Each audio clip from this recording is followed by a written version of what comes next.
En suivant le cours de la rivière La Vie, notre regard est de suite intrigué par la présence d'oiseaux particuliers. Et que se passe-t-il en haut de ce marronnier, enraciné en plein cœur de la chapelle Palluau? Qu'est-ce que vous faites? C'est incroyable! On fait de l'élagage. Vous faites de l'élagage, c'est-à-dire? On s'occupe de la taille et des soins des arbres. Après, aujourd'hui, on n'est pas dans l'élagage à proprement dit, c'est-à-dire on ne vient pas tailler les branches, mais on est là pour porter une réflexion sur ce marronnier qui, du coup, pose question par rapport à l'ampleur qu'il a et la mise en sécurité. Il est magnifique, ce marronnier. C'est Quels vrai. sont vos prénoms? Moi, c'est Clément. Clément, Marion, enchanté. Enchanté, Et Marion. toi? Moi, c'est Quentin. Quentin. Enchanté, Marion. Et le troisième Et là-haut, vous avez Simon, je ne sais pas si vous le voyez. Si, je vois très bien Simon. Mais vous êtes professionnel. Exactement, c'est notre métier, oui. Clément, est-ce que tu acceptes de descendre pour qu'on discute un petit peu? Les gars, on a le temps? Bon, ben, on va prendre le temps, alors, C'est on va génial, descendre. merci. Alors parle-moi de ce marronnier, parce qu'il est incroyable, ce marronnier. Mais là, oui, on a le marronnier donc de la place de l'église de la chapelle Palluau. Ouais. Et on a ici devant nous un être vivant de 172 ans, puisqu'ils ont été plantés en 1850. C'est énorme. Approximativement, oui. J'ai pas la date, on va dire, au mois près, mais oui, ça fait des beaux ancêtres. Mais justement, comment tu t'occupes de cet ancêtre, toi? Alors, ben, par le biais de toutes les connaissances qu'on a aujourd'hui sur le monde végétal, donc qui s'avèrent être des connaissances relativement fines, enfin on va dire peu, par rapport à tout ce que les arbres ont à nous apprendre. Mais aujourd'hui, ces choses-là, on les assimile par le biais de formation. Et du coup, après cette formation, on prend aussi de l'expérience en pratiquant notre métier.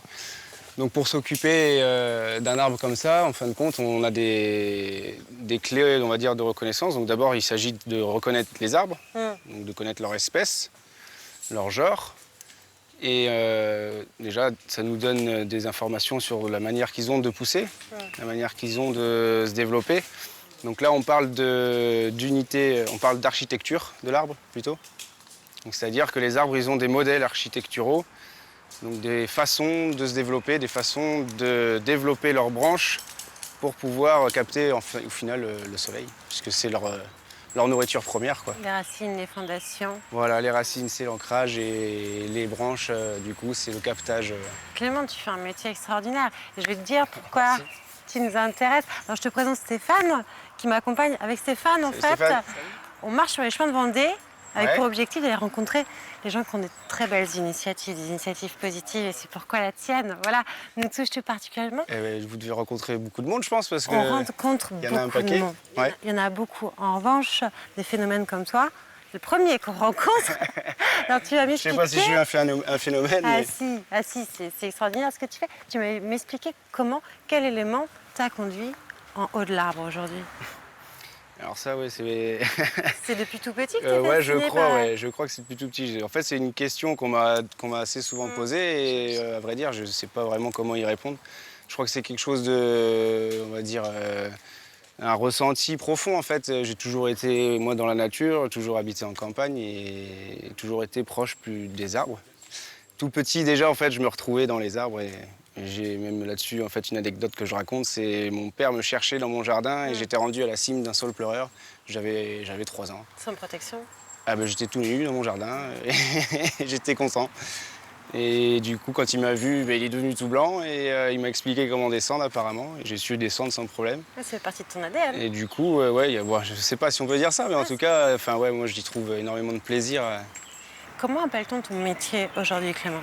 Alors le métier, c'est arboriste grimpeur. C'est beau comme nom, arboriste grimpeur. Donc du coup, c'est s'occuper de la taille et du soin des arbres. Il faut être jeune, il faut être en pleine santé pour faire ton métier. Faut une bonne condition physique, c'est sûr. Après, en fin de compte, on a des façons de travailler qui permettent de nous économiser. Donc on peut exercer ce métier, en fin de compte,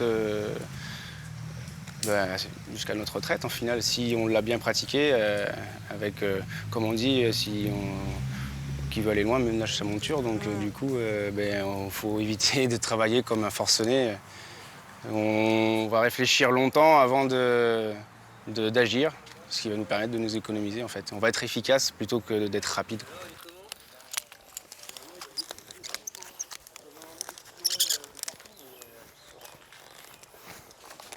Justement, tu travailles pour une collectivité, tu as une entreprise. Alors oui, moi je suis à mon compte depuis 2020. Et D'accord. donc du coup, ça m'arrive de travailler pour des collectivités et puis, du particulier, beaucoup aussi, ouais. Et ces garçons qui sont avec toi? Et là, donc, ça, c'est des collègues élagueurs. Donc là, vous avez l'équipe des élagueurs de Vendée. D'accord. Et, Avec qui tu travailles souvent? Oui, on est amené à travailler souvent. On fait des chantiers ensemble, en fin de compte, parce que l'avantage, moi, je suis tout seul dans mon entreprise, mais en fait, c'est un métier faut être au minimum 2 sur les chantiers. Question de sécurité, au final. Donc du coup, on est amené très souvent à travailler ensemble, en fin de compte, pour pouvoir être au minimum 2 sur les chantiers. Ouais, quoi. c'est ça, toujours Et aujourd'hui, comme c'est un métier finalement qui est en vogue, et tous ceux qui sortent de formation et puis qui se mettent à leur compte, qui sont tout seuls, ça crée un réseau d'élagueurs et donc du coup, on va vite travailler ensemble pour pouvoir unir nos forces en final. Vos compétences. Nos compétences. Tu dis, Clément, que c'est un métier qui est en vogue. Comment tu peux expliquer ça? Je sais pas, je dirais. Parce qu'il y a une dirais considération aujourd'hui il y a pour le une monde de élévation un peu des consciences, moi je dirais, sur le monde de la nature et ça répond à des besoins finalement peut-être primaires, je dirais. Et puis il y a cette approche végétale qui est particulière. Ouais. Il y a un monde complet quand on rentre dans un arbre, surtout comme ça en fait. Tu as conscience de toute la valeur patrimoniale de ton métier? Parce qu'en fait là, Oui. on est à la Chapelle Pelliot, le marronnier de la Chapelle Pelliot, le marronnier qui a plus de 150 ans aujourd'hui. 172, ouais. 172, merci de me le redire. T'imagines, symboliquement, c'est l'emblème d'un village. Et toi, en fait, tu travailles à sauvegarder, entretenir, préserver l'emblème de ce village. Mais voilà, c'est exactement ça. Moi, je suis un petit élagueur en finale. Non, t'es un élagueur. Je suis un élagueur, mais d'un petit village. C'est pour ça que je dis petit, parce que la Chapelle Pelliot, c'est un petit village. Bon, je transite, on va dire, sur un rayon de 50 km. C'est ma zone d'action. Mais en fait, oui, je participe à la préservation de sujets comme ça.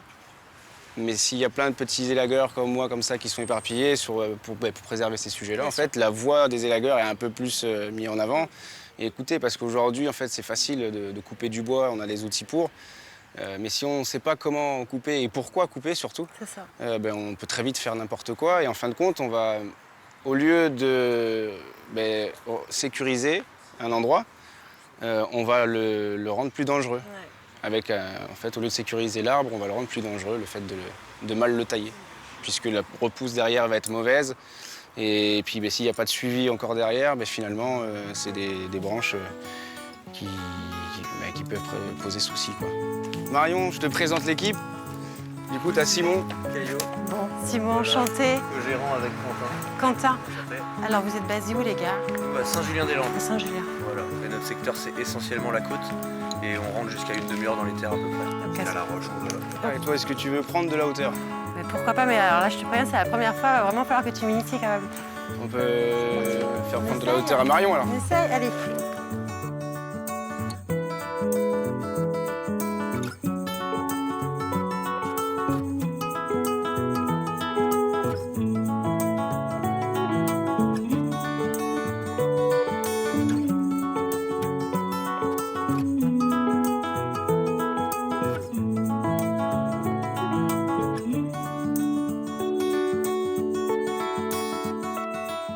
En totale confiance, j'écoute et suis Clément pour une merveilleuse ascension. Mais qui l'aurait cru? Au cœur de l'arbre, bien protégé par ses branches et lové contre son tronc, je savoure toutes les sensations offertes. Je sens, je touche, je vois et j'entends. Je goûte. Incroyable découverte. On n'a pas envie de descendre, en fait. Oui, c'est J'ai pas envie de descendre, Stéphane, je reste là. Et pourtant, des fois, il faut. Bah ouais, des fois il faut. On va aller rejoindre le plancher des vaches, comme on dit.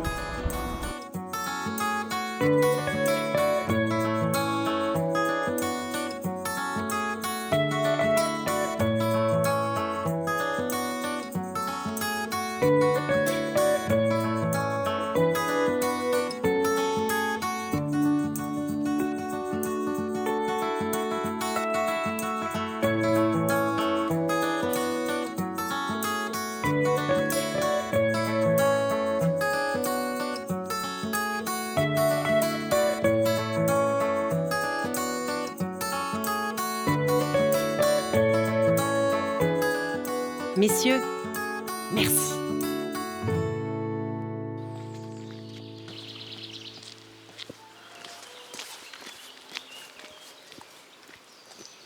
Après quelques heures de repos, reprenons le cours de la rivière à partir du lage de Maché. L'orage a grondé fort cette nuit. Et malgré l'humidité, restons toujours optimistes. Toujours.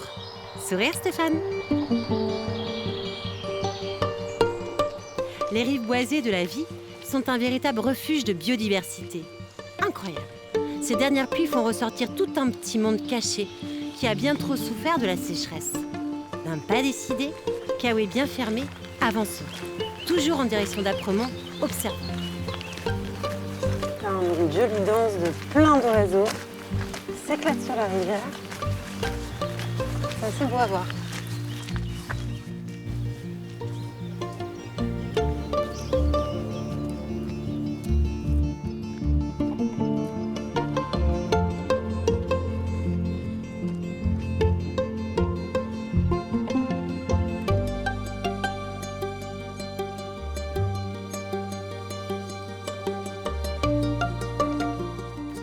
Ça y est, on arrive sur Apremont.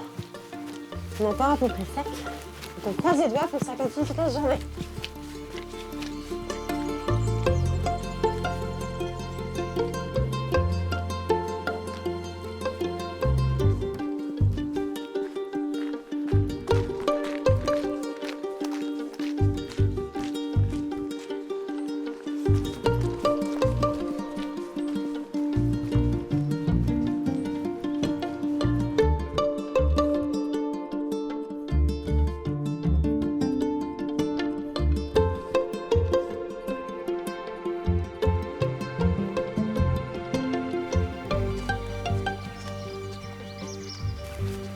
Chercher un truc quand même.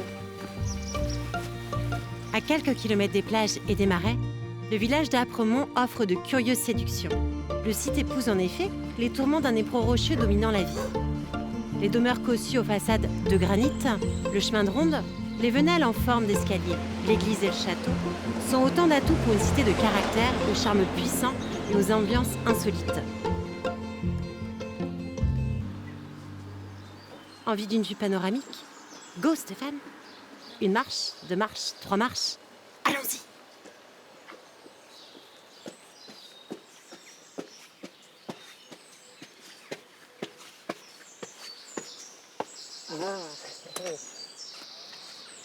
Tiens, regarde un petit peu.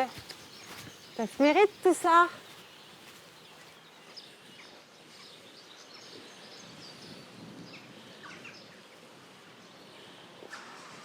Du château médiéval reconstruit à la Renaissance, il reste 2 remarquables tours, une chapelle, un pont-levis et une galerie souterraine. De merveilleux vestiges qui font toute la fierté des Apremontaises et des Apremontais. Ah bon? Vous ignoriez le nom des habitants d'Apremont? Eh bien voilà, c'est dit. Bon, assez de farniente. Repartons vers la rivière, redescendons vers la Vie, reprenons les marches en direction de Compiègne.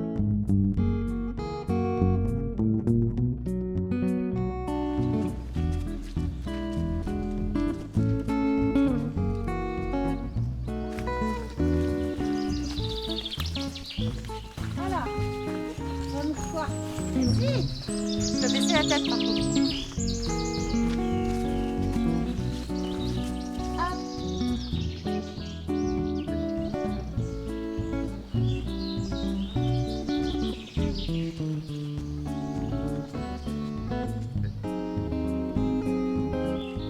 Découvrir la Vendée, c'est bien plus que les infinies plages de sable fin. Si le tourisme balnéaire est très présent, il existe une multitude de coins insoupçonnés, un patrimoine historique impressionnant et bien d'autres découvertes trop peu connues dans les terres, à l'image de ce château féodal bâti à Compiègne. 8 tours, de puissants murs, des courtines, des douves en eau, bref, tout un ensemble médiéval merveilleusement bien conservé. N'hésitez pas à vous perdre dans ce parc offrant de merveilleux points de vue. J'adore ce genre de parenthèse inattendue. On se pose tout en rêvant d'une prochaine rencontre. C'est parti? Allez, t'es sûr? Ouais. Oh.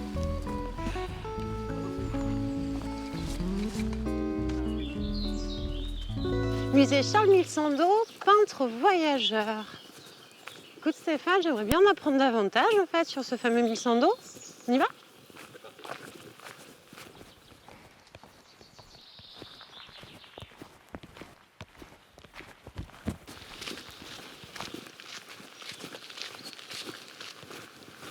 C'est coquet, dis-moi. C'est chouette. Alors, est-ce qu'on va trouver du monde pour nous renseigner? Ah, bah, il y a quelqu'un. Bonjour, madame. Bonjour. Excusez-moi de vous déranger. On a été interpellés sur la route par ce panneau musée Charles Mille-Sando, Oui. peintre voyageur. Oui. Alors nous-mêmes, nous sommes voyageurs avec Stéphane qui m'accompagne. Oui, très bien. Depuis plusieurs jours, on déambule sur les chemins de Vendée. Oui. On découvre des personnes, des Oui. sites. Qui êtes-vous? Dites-moi tout. Moi, je suis Josette Alabert. Je suis retraitée du tourisme, on va dire, guide également, curieuse de tous ces lieux merveilleux de la Vendée. Et puis, je suis adjointe au patrimoine et à la vie démocratique. Voilà. Eh bien, écoutez, Josette, enchantée. Est-ce qu'on peut se dire tu? Oui, bien sûr. Josette, tu nous as dit que tu étais guide amoureuse du patrimoine. Oui. Forcément, tu connais cet endroit. Oui. Oui, c'est un endroit magique. J'ai quitté. C'est un endroit que l'on trouve ici dans le marais breton vendéen, comme j'aime bien le mentionner. Marais breton vendéen. Tout est dit quand on dit cela.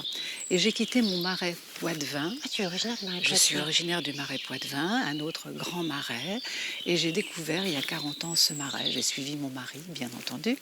Et j'adore ce marais. Et surtout, dans ce marais, eh bien, ces hommes qui ont marqué l'histoire du marais, dont Charles Mille-Sando. Ici aussi, on évoque Jean Yol, d'ailleurs. C'est un autre grand personnage. Mais Charles Mille-Sando, il me touche particulièrement. Alors, Josette, ça y est, tu nous as mis l'eau à la bouche, forcément. Est-ce que tu acceptes de passer quelques minutes avec nous, justement, bien pour nous sûr. transmettre Charles Mille-Sando, mais plus précisément ta passion, Oui, c'est le patrimoine d'accord. et la culture? Pas de problème. Nous y allons, alors? Avec plaisir. Merci. D'accord. Et nous suivons alors Josette. Découvrons la vie d'un artiste, Charles Mille-Sando. Le peintre voyageur, celui qui a créé une demeure particulière. Une maison conçue comme une œuvre d'art à part entière. Au début du siècle dernier, Charles Mille-Sando s'installe effectivement ici, au Bois Durand, dans une propriété composée d'une longère et d'une petite bourrine. Cette demeure inspire le peintre, qui en fait alors un lieu de partage pour de nombreux artistes. Aujourd'hui, cette propriété est devenue un musée. Ce musée que je découvre et dont j'apprécie l'ambiance feutrée et intimiste. Avec passion, Josette nous parle ainsi de Mille-Sando, l'artiste qu'elle aime qualifier de peintre des âmes. Formé par le grand Gustave Moreau, Charles Mille-Sando sait merveilleusement bien représenter la vie quotidienne de son marais breton. Il sait sublimer ses paysages, ses ciels, ses reflets, puis ses traditions. L'artiste a apporté une vision très personnelle de son cher marais breton, en peignant avec lyrisme et précision les visages maraîchins ainsi que ces immenses paysages dépouillés par le rude vent de l'hiver. J'aime écouter cette femme. La sérénité des lieux est forcément propice à la contemplation et je me laisse doucement guider par le son d'une voix. Plusieurs questions me trottent d'ailleurs en tête. À l'image de son peintre, croyez-vous que Josette aime voyager? Croyez-vous qu'elle ait aussi osé tout lâcher pour partir en toute liberté? Qu'est-ce qui l'anime aujourd'hui? Une action? Une fonction? Un rêve? Une passion? Qu'en penses-tu, Stéphane? Stéphane acquiesce. Oui, continuons la visite. Attendons le bon moment pour questionner notre guide.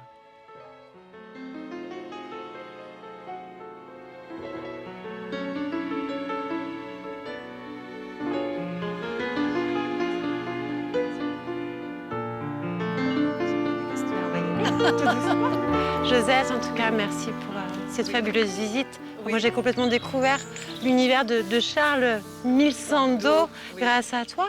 Alors, je voulais te poser une question un peu plus personnelle. Comment tu es arrivée dans le patrimoine? Tu es tombée dedans étant petite par tes parents ou est-ce que ça a été une rencontre qui, à un moment donné, a été déterminante? Oui, alors plus loin de mes souvenirs, oui, je pense que j'ai quand même été plus ou moins attirée. Nous étions, je me souviens, dans mon petit village du sud Vendée, Qui est un groupe qui est Doigt à Magnifique. côté de l'abbaye de Maizet. Oui. Ouais, l'abbaye de Maizet. Et c'est vrai on était un petit groupe de jeunes et nos dimanches, nous les passions à aller visiter les vieilles pierres, les châteaux, les logis, voilà. Mais c'était notre vrai plaisir. Mais qu'est-ce qui te plaisait, justement? Qu'est-ce qui me plaisait? disais, c'est quelque chose qui se dégage particulièrement. Dans les vieilles pierres, quelque chose qui se dégage. En plus, des ruines habitées par des fleurs, par des lierres, voilà. Tout ça. Et puis l'histoire de ces hommes. Alors, pareil, le travail de l'homme dans tous les domaines, pour moi, c'est quelque chose de merveilleux parce que, voilà, ils ont construit des merveilles aujourd'hui que nous pouvons visiter, contempler, voilà. Et ça, c'est l'association de l'homme dans ces milieux qui ont vécu et que nous redécouvrons et que nous devons transmettre. Alors, qu'est-ce qui t'a permis de concrétiser ton rêve en réalité? Alors, je pense que toute notre vie, avec l'expérience que j'ai, on est sur un chemin. Je pense qu'on est sur un chemin et ce chemin, il est jalonné comme ça de curiosité. Moi, je pense que la curiosité m'a beaucoup apporté. Mais il y a aussi un autre élément qui a participé, c'est que à un moment donné dans ma vie, j'ai créé une petite école des arts. Parce que quand mes filles, parce qu'on a eu 2 filles, étaient rentraient de la maternelle en CP, il n'y avait plus de dessin. Voilà, les enfants ne dessinaient plus. Et moi, j'ai créé une école de dessin qui s'appelle Art sur Vie. Extraordinaire. Et cette école, d'ailleurs, elle dure, ça fait maintenant plus de 30 ans, elle dure encore. Et de cette école d'art pour les petits, que j'ai vraiment initiée, avec 2 autres mamans quand même, 2 autres mamans, eh bien, nous avons créé après une école d'adultes, avec la découverte du dessin, de toutes les techniques, et en faisant intervenir quand même des personnalités comme Henri Murail. Je pense qu'Henri Murail, c'est quelqu'un qui est connu en Vendée. Oui. Voilà, donc Henri Murail, Bani Hassan, qui est un artiste irakien à Saint-Gilles-Croix-de-Vie. Voilà, j'ai vraiment voulu faire découvrir l'art à travers d'autres belles personnalités de la Vendée. Et toi, dans ton métier, donc, quand tu étais guide, est-ce que tu avais à cœur de transmettre tes valeurs? Tout à fait. Et d'ailleurs, le musée 1100 faisait partie de mes programmes, puisque dans le cadre de mon activité liée au tourisme, je faisais beaucoup de projets, de programmes sur mesure. Et j'avoue que je me suis fait un plaisir fou à y intégrer des lieux un petit peu, des lieux où le patrimoine est présent, des lieux de découverte, parce que je crois que les gens ont besoin de cela, de rêver à travers une toile. Alors Charles Missando, pour moi, c'est quelque chose d'extrêmement... de fort dans ce marais. Alors Josette, on a commencé, quand je t'ai rencontrée, tu m'as dit que tu étais guide, aujourd'hui que tu étais à la retraite. Oui. Tu ne peux pas dire que ton chemin s'est arrêté. Est-ce que tu as trouvé un autre chemin aujourd'hui? Alors le chemin en ce moment que je suis en train de poursuivre vraiment, on me l'a proposé et c'est vrai que sans réfléchir, j'ai dit oui, puisqu'on m'a demandé d'avoir ce poste d'adjointe au patrimoine et à la vie démocratique. Alors ça peut être 2 mondes extrêmement éloignés, le patrimoine et la vie démocratique. On en parle beaucoup en ce moment. Mais quelque part, c'est tellement proche, puisque de cette vie démocratique, j'ai voulu en faire une vie participative.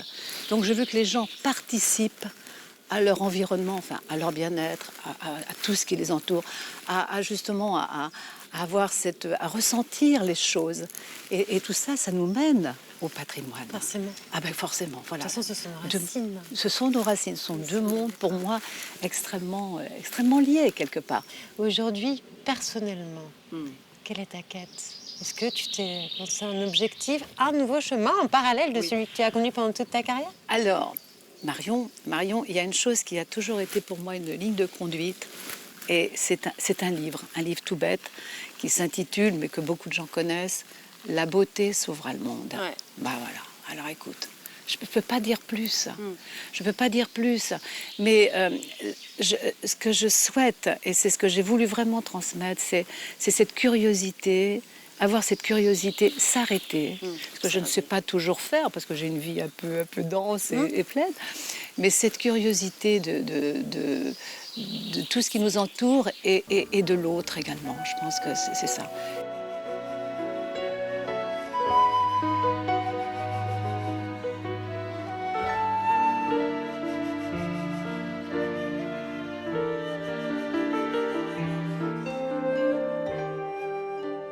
Merci. Au revoir. À bientôt. Au revoir, Au revoir. Marion.